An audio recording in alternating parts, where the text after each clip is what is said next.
یہ second HOD کا day 5 ہے اور آج ہم کچھ concepts grammar and applied grammar کے پڑھیں گے جو کہ آپ کے ایگزام کا حصہ ہیں. تو سب سے پہلے ہم نے جو چیز پڑھنی ہے وہ رپورٹ رائٹنگ کے بارے میں ہے اور اس کے بعد جو رپورٹ نمبر 1 ہے وہ پڑھیں گے اور اس کے ساتھ ہم 10 phrasal verbs اور idioms. ان پریویس کلاس ہم نے کیا 1 to 10 idioms کیے تھے, اب 11 to 20 کریں گے. تو سب سے پہلے ہم رپورٹ رائٹنگ کے بارے میں پڑھتے ہیں کہ رپورٹ ہوتی کیا ہے اور اس کو لکھتے کیسے ہیں. اور report is a statement about something heard, seen, read, done اور اے ریئل تھنگ. یہ ایک اسٹیٹمنٹ ہوتی ہے جو آپ نے سنی ہو, دیکھی ہو, کہیں پڑھی ہو یا کی ہو, یا کوئی حقیقی چیز کسی حقیقی چیز کے بارے میں ہو سکتی ہے. It is a written document. یہ ریٹن ڈاکیومنٹ ہوتا ہے فرام ون پرسن اور گروپ ٹو اندر, ایک شخص سے کسی دوسرے شخص یا کسی گروپ کو لکھی جاتی ہے. Following is the lay out of a short formal report.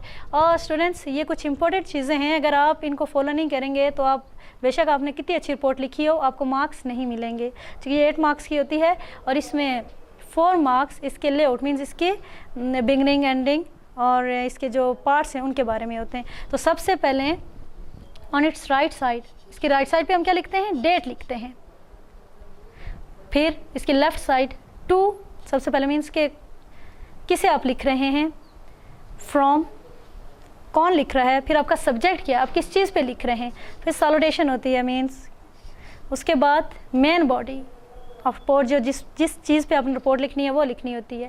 اور رپورٹ لکھنی کیسے ہوتی ہے, سب سے پہلے انٹروڈکشن, پھر مین ٹیکسٹ. انٹروڈکشن کے بعد آپ نے کیا مین ٹیکسٹ لکھنا ہے, جو بھی آپ کی فائنڈنگز ہوتی ہیں, سمری ہوتی ہے, پھر وہ سارا آپ نے اس کو سمرائز کرنا ہوتا ہے. کنکلوژن نکالنا ہوتا ہے اینڈ پہ. سجیشن, ہاں اگر آپ کا سجیشن پوچھی گئی ہوں تو آپ نے اپنی طرف سے سجیشن بھی دینی ہے. اپینڈسز ہوتی ہیں, اف اینی کہتے ہیں ایڈیشنل ایکسپلینیشن جو ہوتی ہے آپشنل, یہ آپشنل ہوتا ہے, یہ آپ لکھیں نہ لکھیں کچھ نہیں ہوگا. اور ایٹ دا اینڈ آپ کا ہی پھر رائٹ سائڈ پہ آپ کی اینڈنگ آ جائے گی. ذرا یہ رائٹ سائڈ پہ ہو یا لیفٹ سائڈ پہ ہو, اٹ میکس نو ڈفرینس, یا آپ لیفٹ سائڈ پہ بھی لکھ سکتے ہیں. اب رپورٹ نمبر 1 دیکھیں. Suppose you are working as a member of the task force to provide better health facilities to the people living in far-flung rural areas. آپ فرض کریں کہ آپ کس کے ٹاسک فورس کے ممبر ہیں جو دور دراز دیہی علاقوں میں, دیہاتی علاقوں میں ہیلتھ فیسلٹیز جو ہوتی ہیں, صحت کی جو سہولیات ہوتی ہیں وہ پہنچاتے ہیں. میک اے سروے رپورٹ, آپ نے سروے کرنا اور پھر رپورٹ بنانی ہے. ٹو بی سبمٹڈ, جو آپ نے سبمٹ کرنی ہے تو دا چیئرمین ٹاسک فورس, جو آپ کا چیئرمین ہوگا ٹاسک فورس کا, اس کو with following aspects to be focused upon. اور یہ اسپیکٹس ہیں جو آپ نے فوکس کرنے ہیں. اب سب سے پہلے دیکھیں ڈیٹ. آج کی اگر ہم لکھیں تو آج کی ڈیٹ کیا ہے, جون 14, 2020. تو سب سے پہلے کیا آپ نے منتھ کا فل اسپیل لکھنے ہیں, پھر اس کے بعد ڈیٹ لکھنی ہے اور پھر 2020.